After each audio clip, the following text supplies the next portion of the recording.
everyone, and welcome to the Dancing Bear Enlightenment Academy's podcast, Holistic Transformation.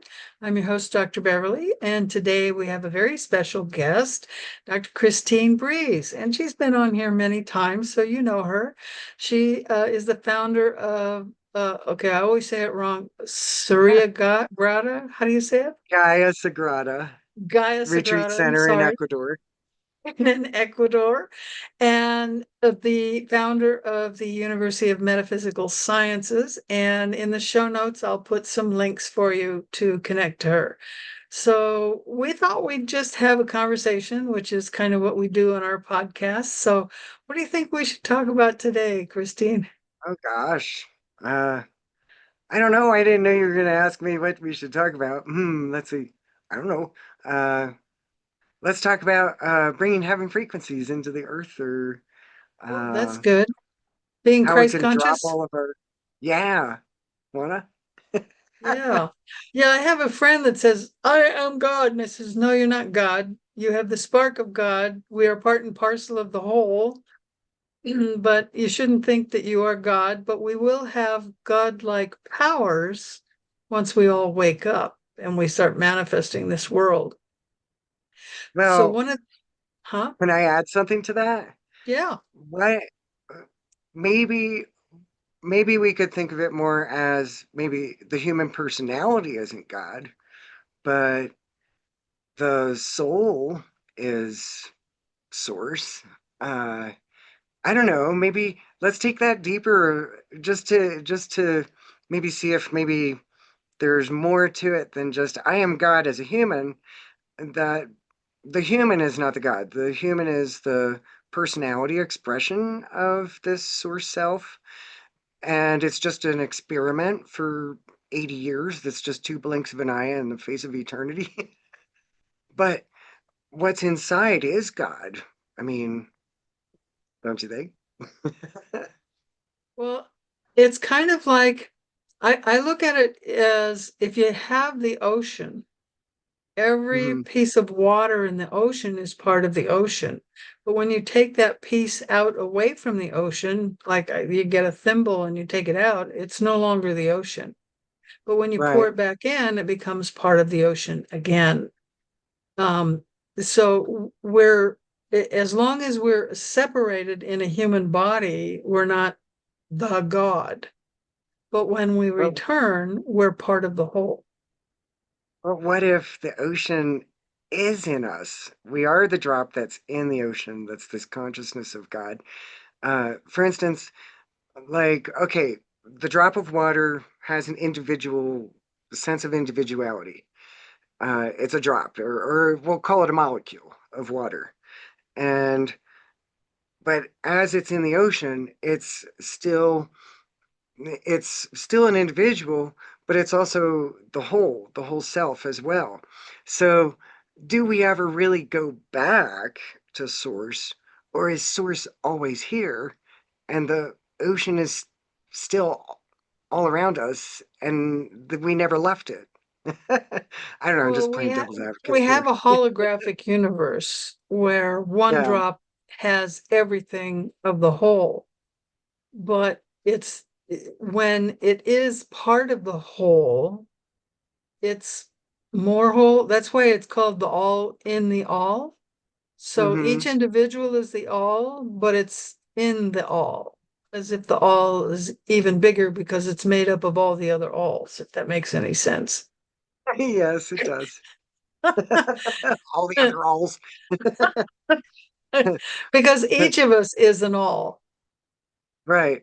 Well, when I meditate and I go really deep into meditation, there's like a singularity central point in there that does not feel like an individual. It feels like the all.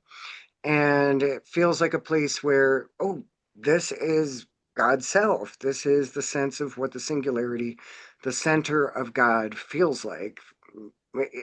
Maybe as far as we can imagine it anyway. But it doesn't feel like it's the human, it feels like the center of self. So, is there a central place of God and we're like these fragments that are on the edges, or is the center of God everywhere at all times, even as it's experiencing itself as an individual. So I guess your friend, I don't know, just I just wanted to, I don't know, my mind just latched onto that for a second and just wanted to say, well, what if we are God, even if we're in this human form? And the human itself is not the God, it's just the experience we're having as God exploring all the different things it can in its imagination. But when you meditate and you go deep within, I don't know, I have to say that feels like God is there. Well, that's when the observer becomes the observed and you Oh no, merge. this is beyond that. This is the arena where both the observer and the observer are. Like the singularity isn't any separation whatsoever. Right. The singularity is where all these different points of view come from. But at the center of the singularity, um, I don't know, it just seems like there's one point of view that is just can see in every direction at once, can see all points of view at once, can experience itself as every possible point of view, the observer, the observed, and everything in between.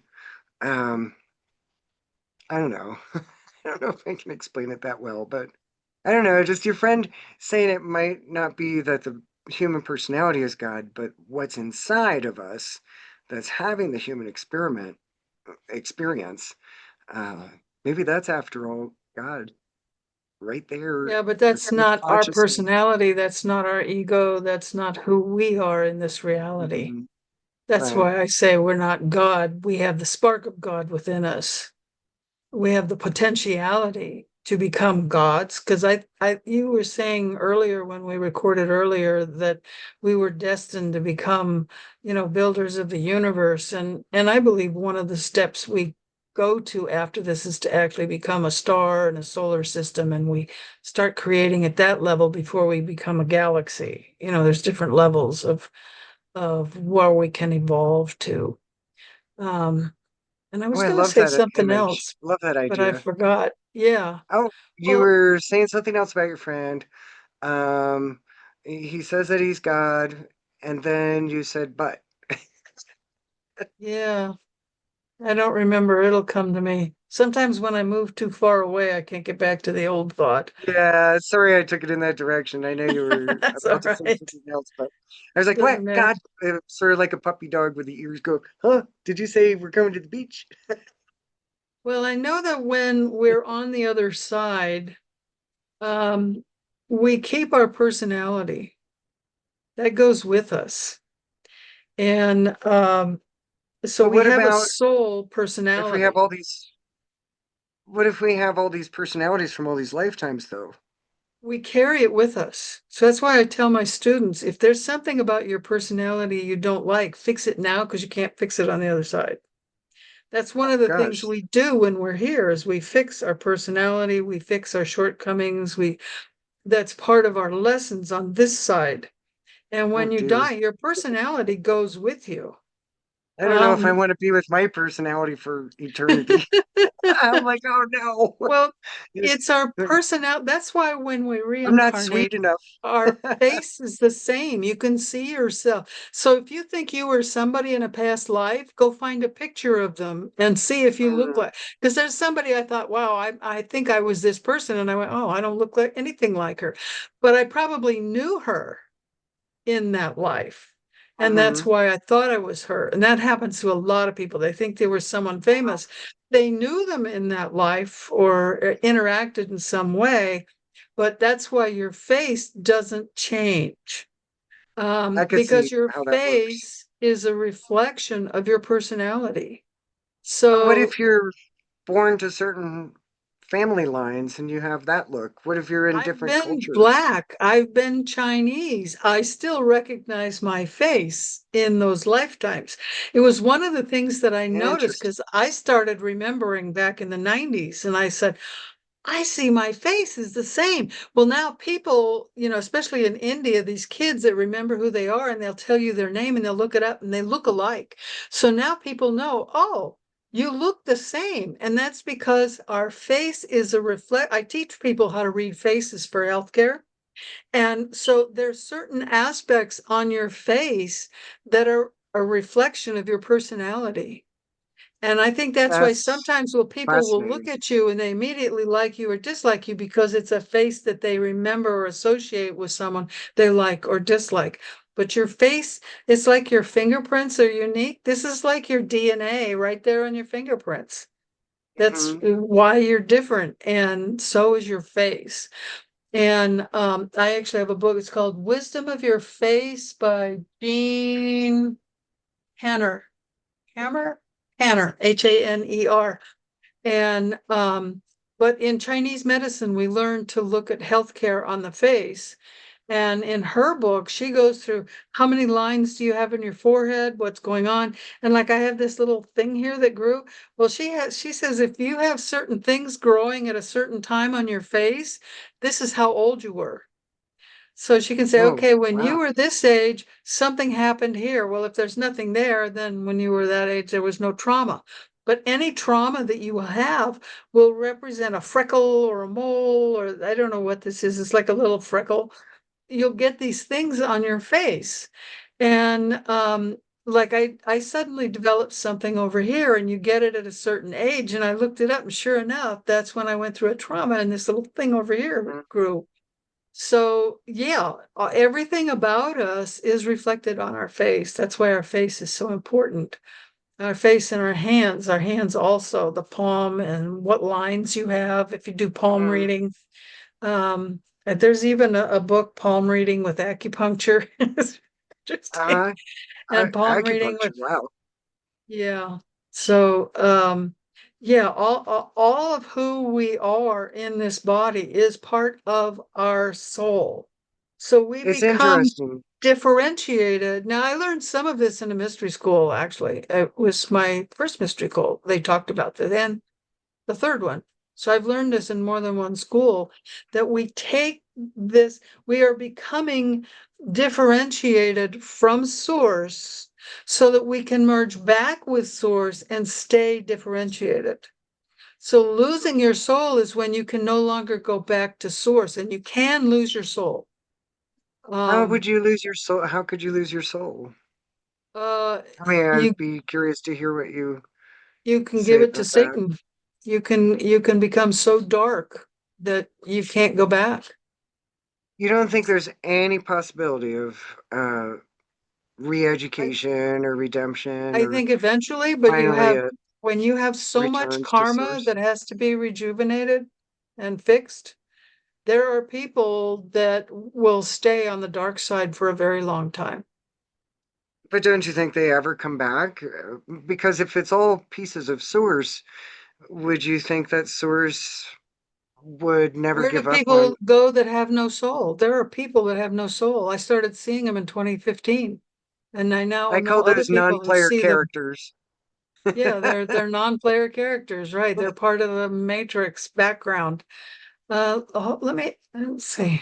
I saw one of those once, and that's when I knew, okay, something's up because I this just asked, person and I I was told passed, that you can lose your soul and not be redeemed, that it will go away. but I think that there's some who aren't actually with a soul to begin with. For instance, there was this person who I passed on the street, and then all of a sudden they were in front of me. There was no physical way that that person could be there. And I was like, oh, is this a non-player character? Come on now. They And exist. those ones don't have souls.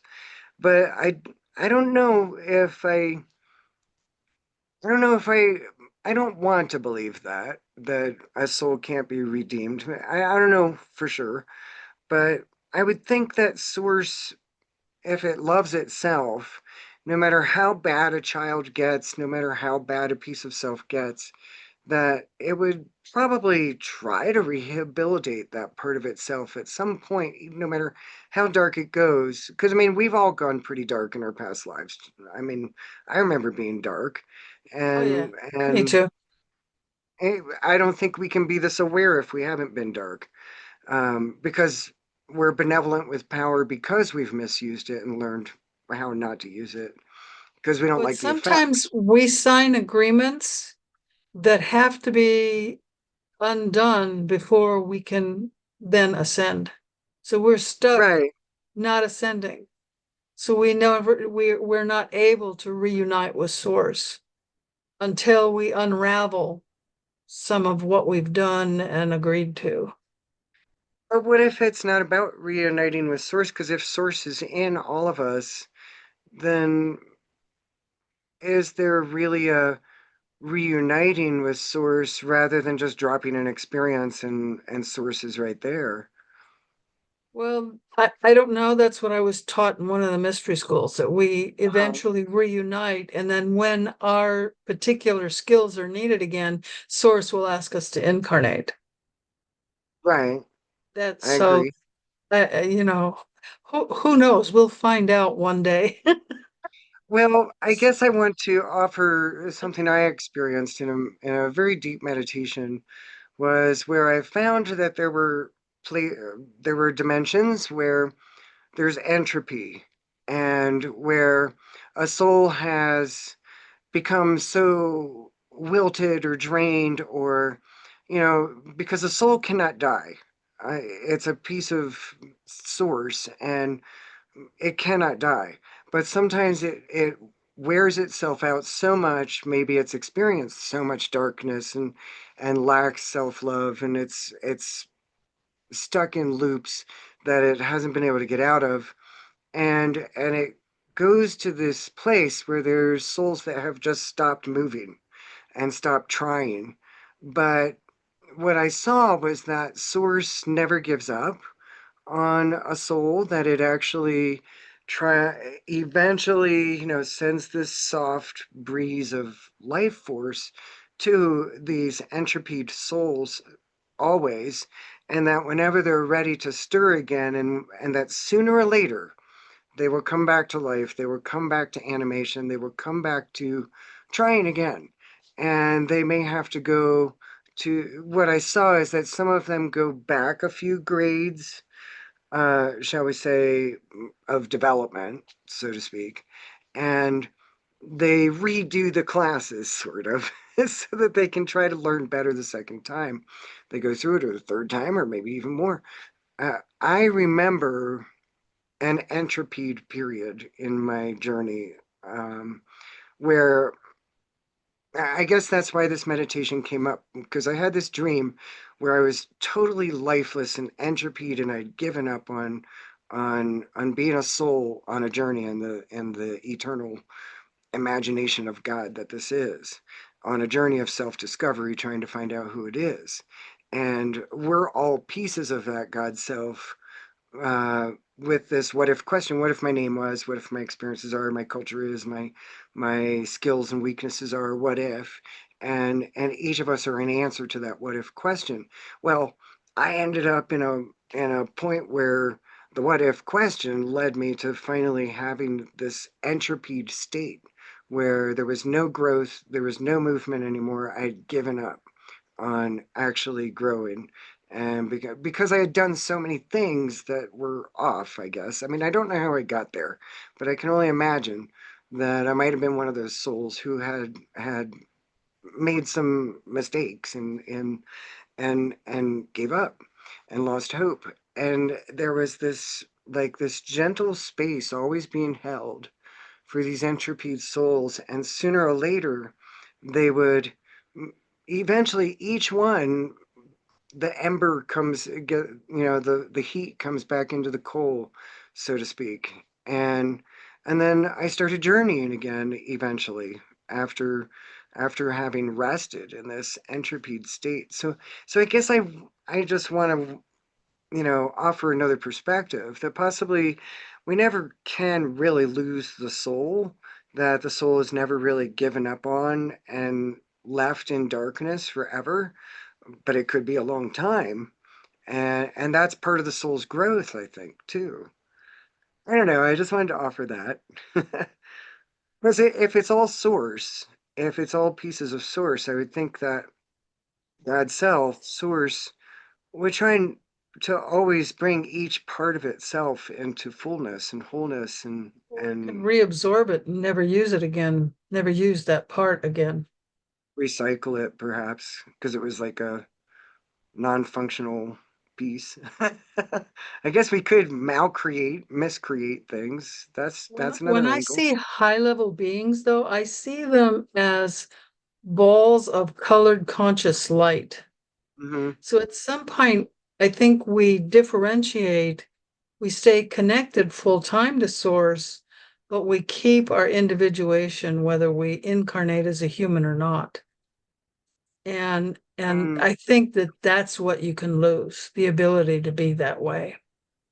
mm, good Um, point. Lower level beings that aren't in a human body, I see them kind of, I think that's where the concept of angels come from, because you don't see legs, that it's like they're in a gown. So you can Hmm. see a head and then these flowy arms, and then the body is just straight down, and you don't see Hmm. legs and feet. Um, and Hmm. so lower level, I'd say fifth density and lower, that's how they appear. Once you go into seventh density and above, they're balls of conscious light. Hmm. Um, I agree. so at that Yeah, that's point, how I see it. they're differentiated and they don't need to return to source. They just exist. And I don't, I've never experienced anything at that level that was a dark energy. I've experienced demons, dark energies. They're usually on the lower astral plane, or they could be at seventh density, but I've never seen them as a dark ball of conscious light. They always Hmm. had some kind of form. Um, have you ever tried I've to talk seen to Lucifer? invisibility. What's that? You ever tried to talk to Lucifer? No, Well, not. I haven't sought him out.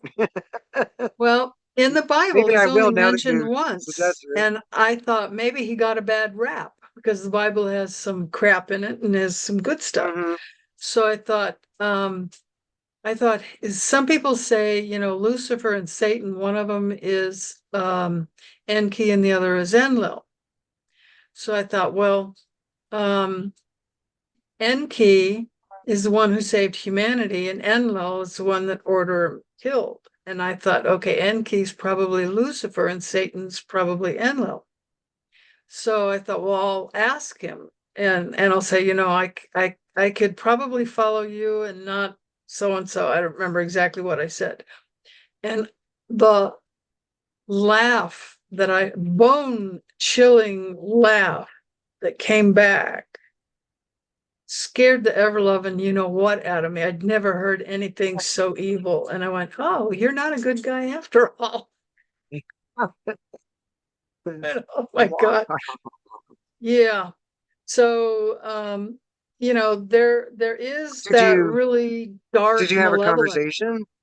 No, I got out of there. I didn't want to done with that. Uh-huh. One of the mystery schools, after 1 year, you had to go through this scrying thing, Hmm. and there was a bearded guy, and then a bunch of bearded guys behind him that we talked to. And once we go through that, then we can go through and I did the next 5 years with them. And I never found out who that was. But I can see if some people were scrying and saw this older bearded guy, they would think that was God. He was clearly not God, but I never found out who it was. But I was pulled out of it by my dog Shadowfax. She was a pretty incredible dog. She's gone now, but she was a very spiritual dog, a profound healer.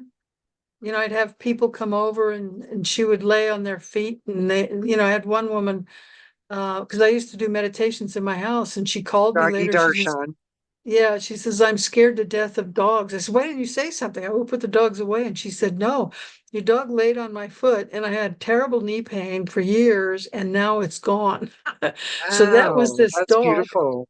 And while I was doing the scrying exercise, she got upset and started barking. She didn't bark right away. She waited until I'd made contact and I'm talking to these guys.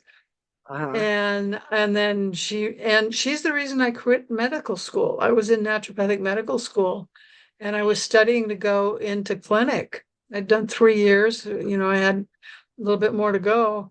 And I'm studying for midterms, and she's on my bed screaming. She never did that.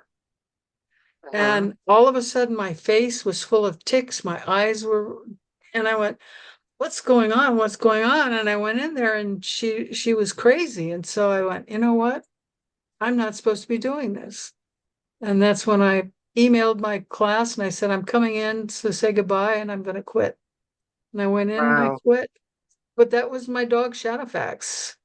And That's she beautiful. What a she pulled guide me she's been for you. out of that meditation. Well, after she died, I kept seeing her walking around back and forth on the ceiling, and I got really upset. And then she came with an angel, and they said, "You don't have to worry about her anymore. We're going to take care of her." Hmm. And then I had Phoebe with her, so I had those two dogs, and both of them are now gone. And I have two dogs now, and one of them reminds me of Shadowfax, the other one of Phoebe.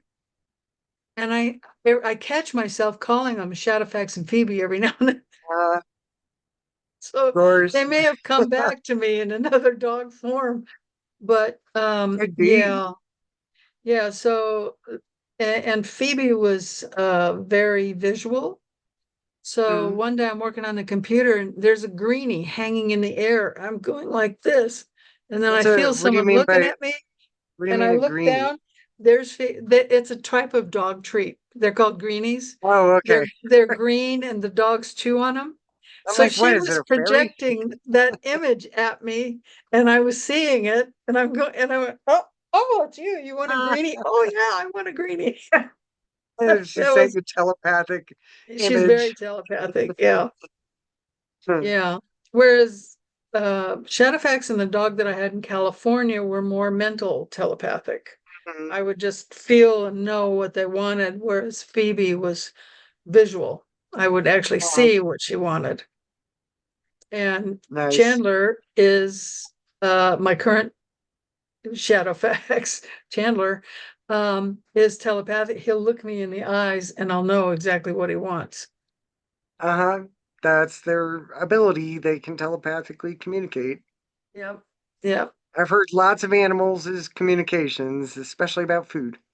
Well, let me ask you if you've noticed this. I believe that animals are being upgraded spiritually to being more aware and conscious. I would agree Even with that. I wild think you might be animals, right. even the Yeah. wild animals. There's so many videos out now, like of a lion saving a monkey's baby, or saving a gazelle. That they're Or becoming gentler, kinder creatures too. Yeah, they're becoming gentler, and there's more and more people now that call themselves a whisperer, and they communicate with the animals. I mean, I've communicated with animals for decades, but now there's people teaching it so that other people can do it. And you couldn't do that unless the animal was ready. So it's almost Well, like everything is being upgraded. I think so. And I I spent a lot of time in the wilderness, in my younger years when I was trying to find myself and all that stuff. The best thing I could do with the fact that I didn't have any money was go into the wilderness and pretty much live there for 6 years, hiking all the mountains and the trails and just journaling and all that stuff. Well, I had a lot of encounters with animals, and they were they were very conscious, and if I looked them in the eyes, there was no danger whatsoever. They would look at me first to see if I was dangerous, actually. and and in fact, when I was living in the wilderness, I was more afraid of people than I was of animals.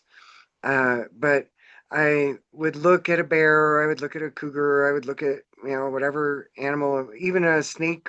I had an encounter with a rattlesnake, and I literally could communicate with it with my eyes. I mean you no harm, and it was like, okay, I won't strike you, because I was close and I didn't see it there. And and and the bears, the cats, the animals, they were actually, as long as I wasn't going to bother them, they were fine. And we would communicate with the eyes. It was Mm. literally as soon as our gazes met and we could see each other's intentions in our eyes. And I could see immediately in their intentions that they were just passing by. They didn't want any trouble with me. And I was sending the same message. I'm just passing through and I don't want any trouble with you either. And I never had a bad animal encounter, even though I've probably had hundreds, I don't know how many, of these encounters with animals that could have been very dangerous. I wasn't camping in grizzly country, so who knows? But I wasn't swimming with the sharks. But but um but yeah, you can really communicate with them just with a gaze and immediately immediate understanding. And this was 20 years ago. So how that would be, no, actually, now that I'm 60, it's 30 years ago. 30, 25. But yeah, it would be interesting to know how they might be changing even in the wild. But they were always conscious to me. Um, and they were actually very harmless. They were more afraid of me than I was of them, actually. Well, no, we were afraid of each other. And then as soon as we locked eyes, we weren't afraid. Yeah, I agree with all of that, but what I've been seeing in some of the videos is it's as if they're more conscious and not just stimulus response. I mean, they've They're always more had communicative. feelings and yeah, I mean, I think so, when I yeah. was at a zoo I've seen those once, videos too.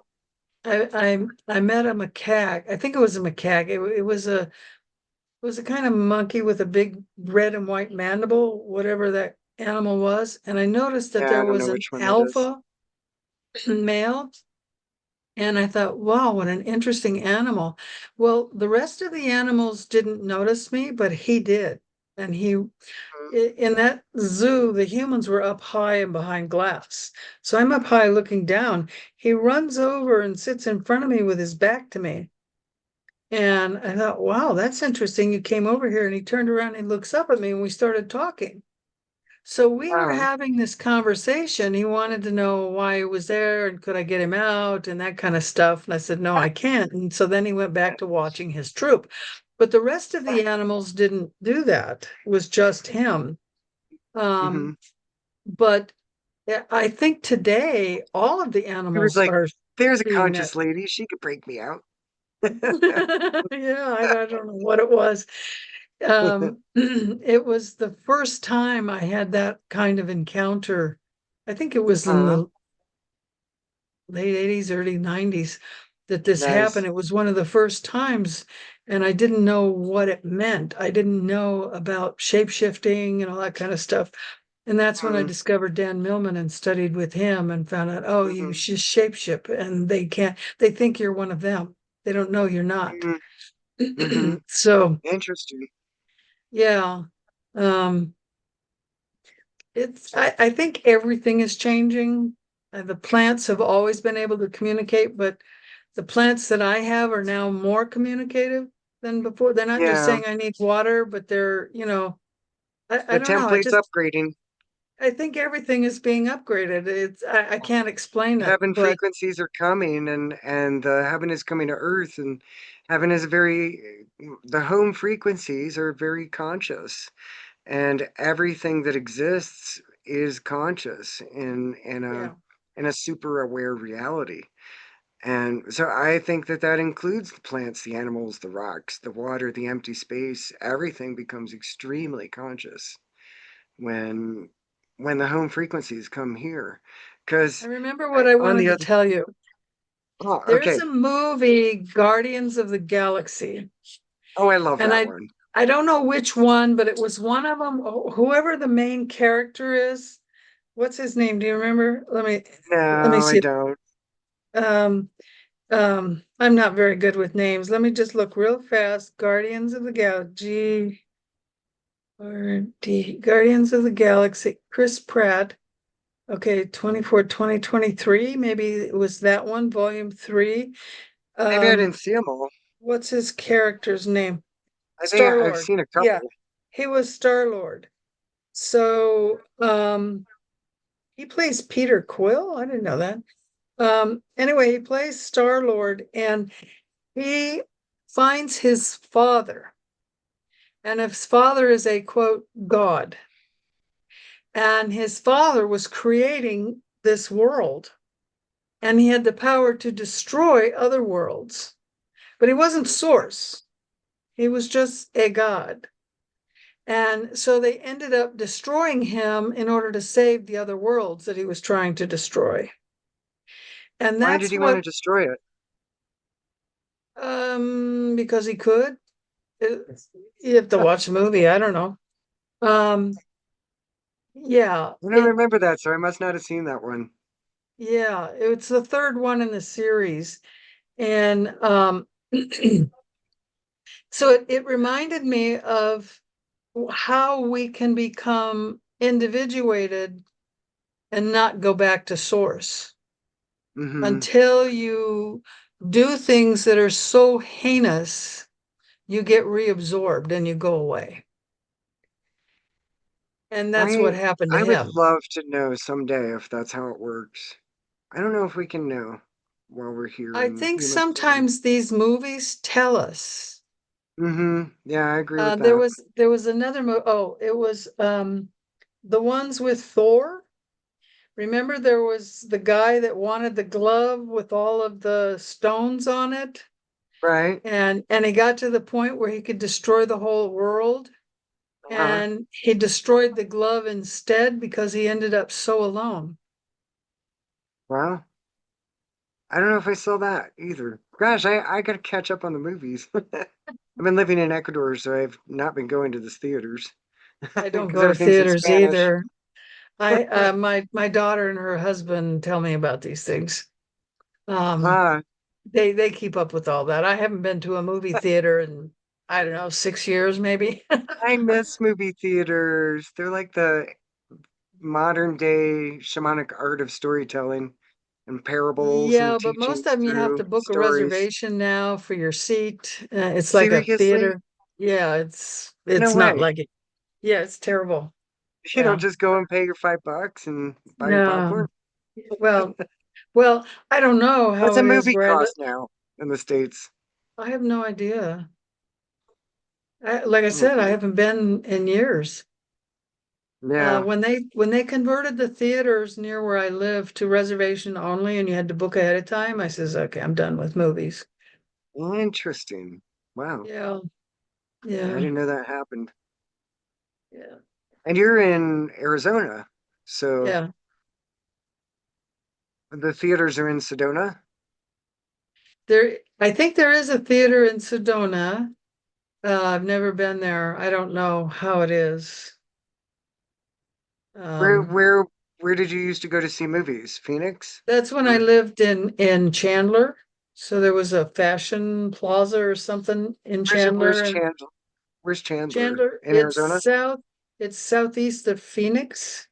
Uh-huh. So there's Phoenix, and then there's Scottsdale, and underneath Scottsdale is Tempe, and then Chandler, and it goes all the way across. So you have Tempe and Mesa, and Chandler is under Tempe and part of Mesa, and then there's Gilbert. And the southern part of Phoenix is called Ahwatukee, but it's actually part of Phoenix, but they call that area Ahwatukee. And so that Altitude. Chandler touches Ahwatukee, Tempe, Scottsdale, and Mesa, and Gilbert. And then Okay. south of Chandler is just desert. And so you went to theaters there Yeah. in Scottsdale. No, well, I'd been to Scottsdale, but no, in Chandler they have a theater. Oh, okay. All right. Yeah, I used to go to the theater in Chandler. I love the Hold on a theater. second. I miss the theater. Yeah, so I used to go all the time with a friend, um, because I really like movies. I started going to movies as a little kid. I lived on a military base, and my first job was babysitting.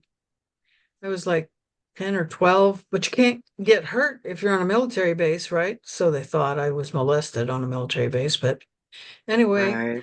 they would give Lots of me a things can happen dollar, there. and I would take the little kid with me, and because she was with me, she was free. And I would buy candy for me and candy for her. And back then, candy cost anywhere from 1 penny to 5 cents. Oh my And then I'd gosh. go home and I'd have about, the movie for me was 15 cents, and I'd have about Those were the 75 days. cents. Yeah. So I'd eat my Oh gosh, candy, it she'd was eat never her that candy. cheap for me. I remember $1. It's never 15 cents. Wow. How old are Well, you? I grew I mean, up without may I ask? TV, so I never had TV. My parents didn't buy a TV until I left home for college. So that's why I Mm. still don't watch TV today, because I grew up without it. I never needed it. And I like books, so I've got books everywhere. Well, and now on the internet, you can watch shows without the commercials. I can't stand the commercials. That's the part I don't like. Yeah, I don't Uh, want the commercials either. I'm 60, so the times when I was younger going to movies, I think the cheapest it ever was $1.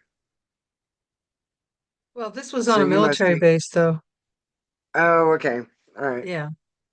But Gotcha. I'm 78. You are 78? I'll be You look 79 in so, December. you look so good. Wow, you were definitely doing something right. Don't smoke, Oh, don't drink, don't take drugs, don't use Western medicine. right. What are My your other biggest flaw secrets? is I do swear. I think that's necessary. Just let off steam sometimes. I know I'm in trouble when I'm swearing. And something's wrong. I also think that happy thoughts and positive thinking are really important for youth. That You look is, great. Wow, if I could look like you when I'm 78 or 9, I'd be really happy. I'm I just 60, saw an so I I'm just doing saw pretty an good. you're doing very good. I just saw an interview of a woman who was, I think she was 92, Uh-huh. and she was perky and energetic. And I told God, I want to be like that when I'm 92. And that's why I've decided I need to manifest a living that doesn't include working hard or being reliant on Social Security, Right. because I plan to be at least 100, because Nice. I'm here to help with the transition. Yeah, And I world needs can't people like help you with the here. transition if I'm not here, right? That's true. Although you could reincarnate really quick, but then you got to work through the whole childhood No, then stuff, you gotta, yeah, learn you got English 20, again. yeah, yeah. I probably You know, wouldn't come back I with saw a video English. of a 76-year-old woman who looked like she was 30, and she really inspired me. She said, the interviewer was asking her she was actually on the treadmill, walking really fast. And while he was talking to her, and he was interviewing her and asked her what her secret was, and she said three things. She said, eat right, and drink a lot of water. And she said, you have to exercise a half an hour a day, period. No two ways about that, she said. You have to exercise a half an hour a day. And the third thing she said was happy thoughts. That was what keeps you young. So I've been trying to keep happy thoughts and positive thinking, and I'm not a Well, master yet, but I'm doing better than I was when I was 20. Let's put it that I way. think one of the challenges is people are not always thinking.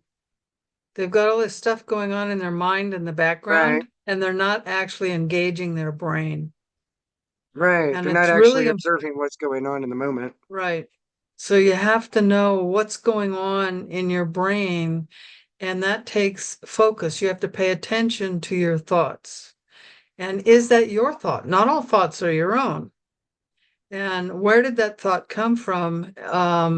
Was it external? Was it your organs talking to you? Was it your animal? Where did that sensation come from in the Or form you're of a just thought? picking up mass consciousness chatter. That Yeah, too. sometimes I'm like, oh my gosh, that is totally just mass consciousness chatter I'm hearing. Yeah. You know, from Yeah. people around me, or maybe even through the walls. And I couldn't live in a city like New York. I tried living in New York for a while. I couldn't live there because I could hear all the psychic activity of in all the apartments around me. I was like, oh, Yeah. this is not going to work. There's energy under me, left and right, behind and front, above. I was like, I'm surrounded by other people's thoughts and That's other why I want people's to move even emotions. more rural than I already am. Hmm. I moved to a rural place and I'm still too close to people. I think that canyon is going to be a pretty cool place to be. I hope so. Yeah, where you're talking about. That's a Yeah. pretty, I think that's outside of the distortion zone of, what we were talking about. I wouldn't have been led to it if it was, I think, because I was led I to that agree. place. It came up by accident and it keep coming up. And I said, why is this Yeah. coming up? Yeah. Yeah, I felt really good when I was there, but, in the centro was not clear. Well, we've been on for at least a half an hour and we probably should wrap it up, but I look forward to your talk on the summit. So everybody, the summit will be November 1st, and I'll have the link to register for the summit out there by tomorrow. It's not out. I promised it for today. And today's the first, right? Oh, today's the second. Oh gosh, I'm way behind. I'm 2 days behind. I'm sorry. I'll be 3 days behind because it won't be out there just yet because I just got Christine's talk and I have Dr. Kenzie's talk coming up. And but I wanted to have this wonderful podcast with Christine in case you forgot who she was. And so all the links will be down below. And thank you very much, Christine. And we'll see you soon. And Thank everyone, you. you're Always welcome. lovely to talk with you. So remember to be the light you want to see in the world.